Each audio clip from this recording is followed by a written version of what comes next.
बिस्मिल्लाहिर्रहमानिर्रहीम, अस्सलाम वालेकुम नाज़रीन। आप यूट्यूब चैनल देख रहे हैं, मैं इमरान खान हूँ। ख़बरें बहुत सारी हैं, लेकिन सबसे पहले वो ख़बर जिसने सुबह से यानी एतवार की सुबह से लेकर अब तक तहलका मचाया हुआ है पूरे पाकिस्तान में। सोशल मीडिया के ऊपर लोग धड़ाधड़ उसको शेयर कर रहे हैं।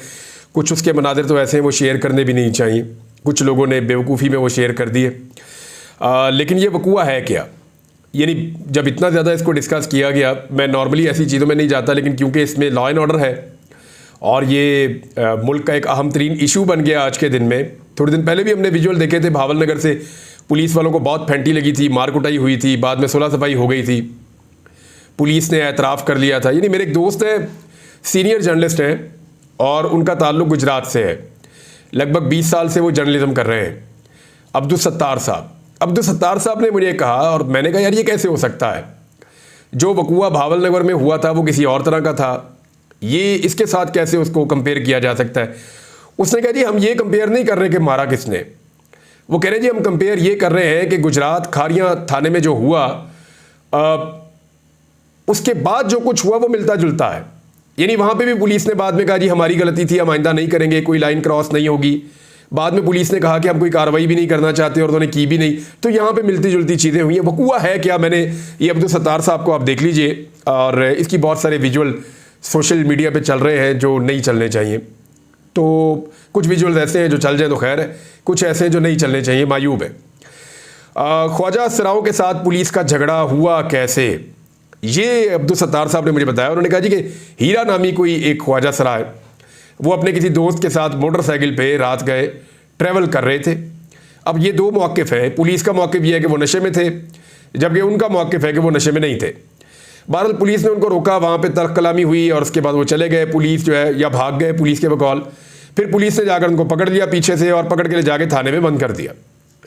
अब थाने के अंदर जो है वो माफ़ी तलाफ़ी हुई, यानी माफ़ी तलाफ़ी इस सेंस में कि पुलिस वालों के बकौल इन्होंने माफ़ी मांगी और कहा कि आइंदा ऐसा नहीं करेंगे, और पुलिस ने इनको छोड़ दिया।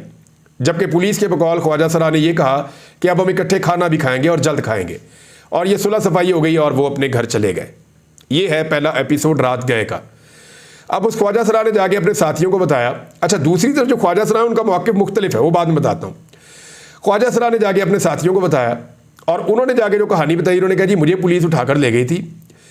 पहले उन्होंने जो रास्ते में रोककर मेरी तलाशी ली, उसमें उन्होंने नाजेबा हरकत की, और उसके बाद जब थाने हमें लेकर गए, जिस पे वहाँ मौके पे लड़ाई हो गई और वहाँ से चले गए नाराज़ होके या पुलिस के साथ झगड़ के, और बाद में पुलिस ने हमें उठा लिया और थाने ले जाकर ज़्यादा बदतमीज़ी की, और कोई बरहना करने वाली बात है वो वहाँ पे उसने ये क्लेम किया। तो उसके साथ ही इकट्ठे हो गए। तो बहुत सारे ख्वाजा सराओं ने मिलकर, यानी 1 दर्जन के करीब तो वो वीडियो उसके अंदर कहीं ना कहीं नज़र आ रहे हैं, या इसके कम है या थोड़े ज़्यादा हो सकते हैं, लेकिन 1 दर्जन का एस्टीमेट है वो जो नज़र आ रहे हैं। वो गए और उन्होंने जाके पुलिस स्टेशन के ऊपर अटैक कर दिया। उन्होंने पुलिस स्टेशन पे पत्थर मारे, वो पुलिस स्टेशन के अंदर घुस गए, उन्होंने असला छीनने की कोशिश की, उन्होंने जाके पुलिस वालों को मारना शुरू कर दिया और पुलिस वालों को पकड़ के थानों से बाहर निकाला। कोई बेचारे पुलिस वाले यूनिफॉर्म पे थे, कोई बगैर यूनिफॉर्म के थे, उनको बाहर लेकर आए, को ज़मीन पे बैठा हुआ भी दिखाया गया। और थाने का सामान और जो वहाँ पे एक एरिया बना हुआ है थाने के अंदर, खिदमत मरकज़ या वो जो शीमेल डेस्क एक होता है, वो भी वो खींच तान के बाहर ले आए और ला के उन्होंने सड़क के ऊपर रख दिया सामान, और तोड़ फोड़ की और नारेबाजी की और पुलिस के साथ लड़ाई की। इस बीच में कुछ ख्वाजा सराओं ने जो ऐनी शाहिदीन है उनके मुताबिक अपने कपड़े उतारना शुरू कर दिए, और उन्होंने पुलिस को कहा कि देख लो तुम यही चाहते हो। तो ये एक बड़ी तकलीफ दे चीज़ थी। देखें होता क्या, हमारी सोसाइटी में हम ख्वाजा सराओं को बिल्कुल इज्जत नहीं देते और उन्हें खिलौना समझते हैं। जैसे ही कोई उन्हें देखता है उनके ऊपर हंसना शुरू कर देता है। वो कोई काम करना चाहे तो वो काम ही नहीं कर सकते, जहाँ वो काम करते हैं सब लोग उन्हें छेड़ते हैं। अगर कोई ख्वाजा सरा स्कूल में, कॉलेज में, यूनिवर्सिटी में पढ़ना चाहे तो उसके आसपास के तालिब इल्म उसके साथ क्या सलूक रखते हैं ये मुझे आपको बताने की ज़रूरत नहीं है। कोई अगर किसी दफ्तर में काम करना चाहे तो उसके जो कुलीग्स हैं उसके साथ कैसा सलूक करते हैं, तो उसको एक इंटरटेनमेंट का जरिया बनाया हुआ होता है। सवाए इंटरटेनमेंट के काम के ये लोग और कोई काम कर ही नहीं सकते, सिर्फ लोगों को इंटरटेन कर सकते हैं। जहां ये कोई सीरियस ज़िंदगी गुजारना चाहते हैं लोग इनका जीना आराम कर देते हैं। तो ये बात तो सच है कि जब ये पुलिस के काबू आ जाए या किसी के भी काबू आ जाए तो लोग इनका मजाक उड़ाते हैं और इनकी जो कमी है उस पर इनको जिच करते हैं। तो अब ये गुस्से के अंदर आए ख्वाजा सरा और उन्होंने जाके ये सब कुछ किया है।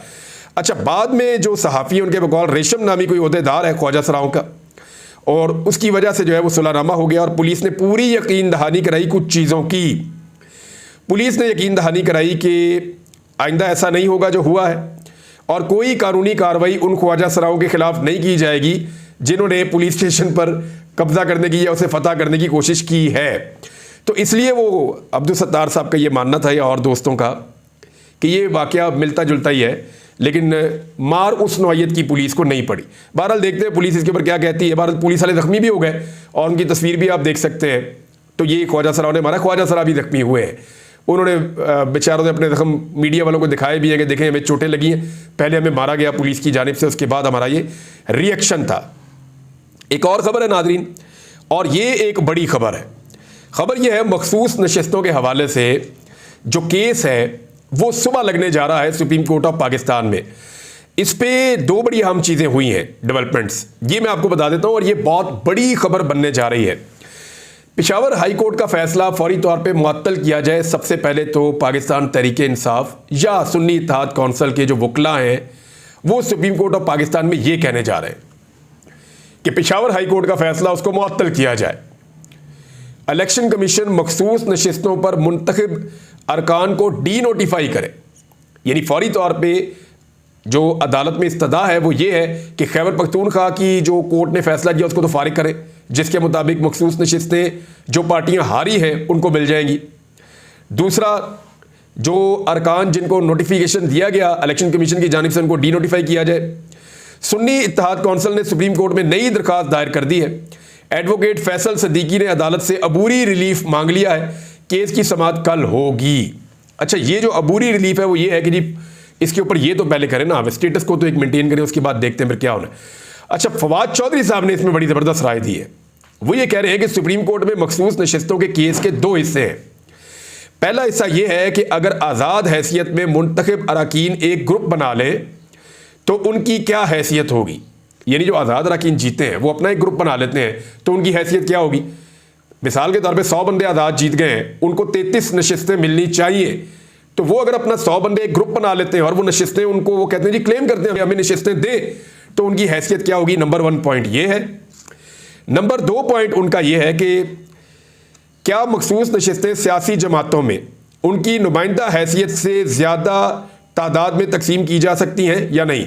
मिसाल के तौर पे एक पार्टी जो है वो सीटें 30 जीती है तो उसको 30 मखसूस नशिस्तें दी जा सकती हैं, हालांकि ये 33% के हिसाब से बहुत थोड़ी सी होती हैं, इसके आसपास होती हैं, शायद 3 मेंबर्स पे एक सीट होती है। आई एम नॉट श्योर, लेकिन जो मैंने सुना है वो इतना ही है। लेकिन एक बात तो कंफर्म है ना कि ये नहीं हो सकता कि तनासुब से ज़्यादा मिल जाए, जैसे PMLN को, पीपल्स पार्टी को और बाकी जमातों को मिली है। तो ये सवाल फवाद चौधरी ने उठाया कि क्या ऐसा हो सकता है कि उनकी जो नुमाइंदगी की हैसियत है असम्बली के अंदर उससे ज़्यादा उनको नशिस्तें तकसीम की जा सकती हैं। इन दोनों मामलात में बकौल फवाद चौधरी साहब के, और वैसे भी एक फैक्ट है कि आईने पाकिस्तान खामोश है। पेशावर हाई कोर्ट ने मखसूस नशिस्तें सियासी जमातों में तकसीम कर दी और खुद को ही पार्लियामान से बालातर कर दिया। सुप्रीम कोर्ट के 3 बेहतरीन जज साहिबान इस पेचीदा कानूनी मामले पर क्या रास्ता निकालते हैं, इसके बड़े दूररस नताइज होंगे और इस फैसले से सेनेट के इलेक्शन उड़ जाने का बहुत इम्कान है। देखिए, इसमें एक चीज़ आप याद रखिएगा, सेनेट के इलेक्शन भी उड़ सकते हैं, जरदारी साहब का इंतखाब है वो भी मशकूक हो सकता है, और एक और चीज़ जो हो सकती है वो जो आईनी तरमीम की जा रही है जिसमें काजी फायद ईसा साहब को एक्सटेंशन दी जा सकती है, अदलिया के मामलात के अंदर तरमीम की जा सकती है, और कुछ तरामीम जो ये हुकूमत करना चाहती है, ये जो PDM की मुश्तरका हुकूमत है, कुछ तरामीम और भी करना चाहती है, आइन को अपने मुताबिक मोल्ड करना चाहती है। अगर वो आइन को बदलना चाहते हैं तो फिर उनको 2/3 अक्सरियत चाहिए। अगर उन्हें 2/3 अक्सरियत चाहिए तो ये मखसूस नशिस्तें जो पाकिस्तान तहरीके इंसाफ की हैं, सुन्नी इत्तेहाद कौंसिल में वो चले गए तो उनकी हैं, तो वो मखसूस नशिस्तें उनको बहुत ज़रूरी चाहिए। अगर मखसूस नशिस्तें उनके पास रही तो आइन में तरमीम होगी, ना रही तो आइन में तरमीम नहीं होगी। अब जो कुछ सहाफ़ी हैं जो बड़े करीब हैं एस्टेब्लिशमेंट के या हुकूमत के, वो ये कहते हैं कि एस्टेब्लिशमेंट भी ये चाहेगी और हर मुमकिन कोशिश की जाएगी कि ये नशिस्तें मिल जाएं, यानी PDM की जमातों को या उनकी हुकूमत को, ताकि आईनी तरमीम हो और उससे काजी फायद ईसा साहब को एक्सटेंशन का दरवाज़ा भी खुल जाए। PTI ने इसको एक सियासी रिश्वत करार दिया है कि काजी फायद ईसा साहब ने जो कुछ भी किया, अगर ये उन्हें मिल जाती है एक्सटेंशन तो ये एक सियासी रिश्वत है, और उसके ऊपर उन्होंने बड़ी तनकीद की है। एक और खबर है नाज़रीन, पाकिस्तान पीपल्स पार्टी के हवाले से बड़ी इंटरेस्टिंग खबर है, मैं आपके सामने रख देता हूँ। पाकिस्तान पीपल्स पार्टी पार्लियामेंटेरियन की सदारत पे जरदारी साहब ने तो छोड़ दिया, सदर बन गए हैं, जरदारी और बिलावल में इख्तलाफात, ये रिपोर्ट हुआ है जी अखबार के अंदर। अच्छा, रिपोर्ट में ये कहा जा रहा है कि आसिफ अली जरदारी चाहते हैं कि उनकी बहन बन जाए सदर पाकिस्तान पीपल्स पार्टी की, जबकि बिलावल चाहता है कि बन जाए आसिफा जरदारी। यानी एक चीज पे आप गौर कीजिए कि खबर यह है कि आसिफ अली जरदारी की बहन बनेगी या उसकी बेटी बनेगी पाकिस्तान पीपल्स पार्टी की सदर। असल खबर यह है कि पाकिस्तान पीपल्स पार्टी की सदारत बदस्तूर जरदारी खानदान के अंदर ही रहेगी। यानी पाकिस्तान पीपल्स पार्टी में एक भी ऐसा मर्द का बच्चा या एक भी ऐसी खातून नहीं है जो इस काबिल हो जिसको पीपल्स पार्टी का सदर बनाया जा सके। बेनजीर भुट्टो के दौर में तो यह हो सकता था, याद होगा आपको मखदूम अमीन फ़हीम का नाम, लेकिन अब यह नहीं हो सकता क्योंकि जरदारी ने कंट्रोल कर लिया है सारी की सारी पाकिस्तान पीपल्स पार्टी पे। अब या तो जरदारी की बहन बनेगी या जरदारी की बेटी बनेगी, उसके अलावा पूरी पीपल्स पार्टी में कोई एक भी शख्स इस काबिल नहीं है, उसकी ये हैसियत नहीं है कि वो पाकिस्तान पीपल्स पार्टी का सदर बन सके। तो वो कहते हैं ना, अन्ना वंडे रोड़ियां मुड़ मुड़ अपने आनू। यानी मियां नवाज शरीफ जब भी इख्तदार बांटता है या ओहदे बांटता है तो अपने खानदान में बांटता है। इस तरह आसिफ अली जरदारी भी जब भी कुछ बांटने की बारी आती है तो अपने खानदान में बांटता है। तो ये इनका तरीका वारदात है और इसी के ऊपर ये हमेशा चलते रहे हैं। नाज़रीन, गंदुम बहरान में एक बड़ी खबर है। हुकूमत जो है वो बजाय इसके कि इसकी इंक्वायरी करे, क्योंकि इसमें बड़ों बड़ों के नाम आ रहे हैं। शहबाज शरीफ साहब जो हैं वो भी अपने दौर में गंदुम इंपोर्ट करवाते रहे हैं, निगरान हुक्मरान भी अपने दौर में गंदुम इंपोर्ट करवाते रहे हैं। और शहबाज शरीफ का जो पिछला दौर था, जो पीडीएम का तबाही का पहला दौर था, उसमें भी ईसीसी के इजलास में ऐसे फैसले किए गए हैं। ये जो फंदा है ये इन सारों के गले में जाकर फिट होता है और अरबों रुपए का फंदा है। यानी मुजम्मल असलम ने बड़ी जबरदस्त बात लिखी। उन्होंने लिखा कि एक्चुअली हुआ ये कि पाकिस्तान ने आईएमएफ से मर मर के रो के 1.1 अरब अमरीकी डॉलर मांगे, इतने मुज़ाकरात किए, इतने तरले किए, इतनी मिन्नतें की, इतनी महंगाई की, सारी बातें मानी और फिर पैसे मिले। और उतना ही पैसा सिर्फ एक गलत फैसले की नतीजे में पाकिस्तान ने उड़ा दिया और वो करप्शन की नजर हो गया और लोगों की जेबों में चला गया। ये मुजम्मल असलम साहब ने पॉइंट आउट किया था। तो एक्चुअली पाकिस्तान जितने मर्जी पैसे दुनिया से मांगता रहे, जितना मर्जी कर्जा लेता रहे, अगर पैसा ऐसे ही उड़ाना है, ऐसे ही लुटाना है, तो फिर यही होना है। एक तो ये 90 अरब से ज्यादा का एक डायरेक्ट एक स्कैंडल है, जबकि इसका जो नुकसान है वो 300 अरब रुपए तक का उसका तखमीना लगाया जा रहा है।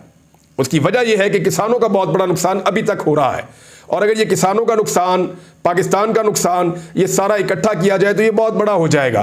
फर्ज करिए अगर इससे छोटा सा स्कैंडल भी इमरान खान के दौरे हुकूमत में आया होता तो अब तक इसकी मालियत पाकिस्तान के मीडिया ने चीख चीख के, चिल्ला चिल्ला कर, और पीडीएम की जमातों ने नाच नाच के घुंघरू तोड़ लेने थे और उन्होंने ये कहना था कि 10,000 अरब का, यानी उन्होंने इसको बहुत बड़ा बना देना था, इतना बड़ा बना देना था कि ये पाकिस्तान के बजट से भी बड़ा स्कैंडल हो जाना था। और ये कहा जाता कि पाकिस्तान की तारीख का अब तक का सबसे बड़ा स्कैंडल बेनकाब हो गया। नाजरीन, इस किस्म की खबरें जो हैं वो गला फाड़ फाड़ के पाकिस्तान की मीडिया ने देनी थी अगर इमरान खान साहब के दौर में इसका अशरे अशीर भी हुआ होता, क्योंकि मामला तो इमरान खान से है, क्योंकि वो एंटी स्टेटस को है। अभी तक वो स्टेटस को का हिस्सा नहीं है। जब इमरान खान स्टेटस को बनेंगे तो तब उनको भी भुगतना पड़ेगा। बहरहाल मामला ये है कि इसके अंदर हुकूमत सही इंक्वायरी नहीं कर रही। यानी फंदा जो है वो किसी के गले में भी फिट नहीं किया जा रहा, सिर्फ गोंगलुओं से मट्टी झाड़ रहे हैं। उसने कह दिया, उसने कह दिया, उसने कह दिया, उसको बुला लिया, शहबाज शरीफ ने नवाज शरीफ से मिल लिया, नवाज शरीफ ने शहबाज शरीफ को बुला लिया, उससे बात होगी, पीपल्स पार्टी ने एहतजाज कर दिया, किसान जो है वो बाहर निकल रहे हैं, उनको गिरफ्तार कर दो। ये सारा मामला गोल गोल करके घुमा घुमा के टाइम गुजारने की कोशिश कर रहे हैं, लेकिन ये बहुत बड़ा स्कैंडल है, इनकी जान छूटनी नहीं है। मुजम्मल असलम ने एक निशानदेही की है, यानी वफाकी हुकूमत ने पंजाब हुकूमत को 20 लाख टन गंदम खरीदने की इजाज़त दे दी। अब ये बैंक से पैसा लेकर लेंगे। मुजम्मल असलम ने इस पर क्या कहा, क्या पंजाब हुकूमत के खजाना में रकम नहीं है नकद गंदम खरीदने की? हैरत है, पूरे मुल्क का 52% आमदनी का हिस्सा पंजाब को जाता है, इसके बावजूद बैंक से कर्जा ले रहे हैं। दूसरी तरफ खैबर पख्तूनख्वा हुकूमत के पास सिर्फ 14% आमदनी आती है और वो नकद 30 अरब रुपए की गंदम खरीदने जा रहा है और कर्ज भी नहीं ले रहा। मीडिया में शोर मचाया जाता है खैबर पख्तूनख्वा हुकूमत कंगाल है, मगर यहां तो उल्टा है, पंजाब अपने पैसों से गंदम भी नहीं खरीद सकता। आखिर कहां है ये रकम जो खर्च हो रही है, जो 3000 अरब से ज्यादा है? अच्छा, मरियम नवाज ने क्लेम किया था कि मोहसिन नकवी सूबा सरप्लस छोड़कर गए। लेकिन अब गंदम खरीदने के लिए भी मुबैना तौर पे जो पैसा है वो बैंक से लिया जाएगा। तो पंजाब गवर्नमेंट का अपना पैसा कहाँ गया? अगर खैबर पख्तूनख्वा जैसा गरीब सूबा अपनी गंदम खुद खरीद सकता है तो पंजाब को भी खरीदनी चाहिए। लेकिन बड़ी खबर तो यह है कि अभी तक गंदम की खरीदारी शुरू ही नहीं हो सकी और किसानों ने एक धमकी दी है। किसानों ने बड़ा क्लियरली कह दिया है कि अब हम सड़कों पर आकर एहतजाज करेंगे और उन्होंने कहा कि करप्शन की ताकत से 6 करोड़ काश्तकारों को ज़िबा कर दिया गया है। गंदम इंपोर्ट करने वाले किरदारों को फांसी लगनी चाहिए जिन्होंने किसानों के चूल्हे बुझा दिए, वाकई उनके साथ ये होना चाहिए। 10 मई को बाद नमाज जुमा मुल्तान से एहतजाज शुरू करेंगे। हजारों की तादाद में किसान और सैकड़ों की तादाद में ट्रैक्टर ट्रालियां सड़कों पर होंगी। हमारा मकसद एहसास दिलाना है कि ज़राअत के बगैर हमारा गुजारा नहीं है, इसलिए हमारे पास एहतजाज के सिवा कोई और ऑप्शन नहीं है, ये खालिद खोखर साहब ने कहा, किसान रहनुमा है। नाज़रीन, इमरान खान साहब का एक स्टेटमेंट है, मैं आपके सामने रख देता हूं। वो बार बार ये बात कर रहे हैं और पाकिस्तान तहरीक इंसाफ इसको शेयर कर रहा है। उन्होंने कहा कि जिसने सीसीटीवी फुटेज चुराई है उसी ने 9 मई करवाई है। यानी इमरान खान बार बार ये बात कर रहे हैं कि सीसीटीवी फुटेज लेकर आओ, जिसने भी सीसीटीवी फुटेज चोरी की है उसी ने 9 मई का वाकया भी करवाया है। एक अफसोसनाक खबर है कि जो सहाफ़ी शाहिद असलम है उनको पाकिस्तान छोड़ना पड़ गया है और उनको भी लगातार जान से मारने की धमकियां दी जा रही हैं सोशल मीडिया के थ्रू भी, और इसी वजह से उन्हें पाकिस्तान छोड़ना पड़ा। उन्होंने जनरल रिटायर कमर जावेद बाजवा जो साबिक आर्मी चीफ हैं उनके असासों के हवाले से एक खबर दी थी, जिसके बाद उनके लिए मुश्किलात पैदा हुई, वो गिरफ्तार भी हुए, अब उन्हें पाकिस्तान छोड़ना पड़ गया है। जनरल बाजवा के असासे और इसके बारे में कुछ और चीज़ें जो हैं वो आजकल बहुत डिस्कस हो रही हैं और जनरल बाजवा भी बहुत सारे लोगों से राब्ते में हैं। बात करेंगे बाद में, अब तक के लिए इतने, अपना ख्याल रखिएगा, अपने चैनल का भी। अल्लाह हाफ़िज़।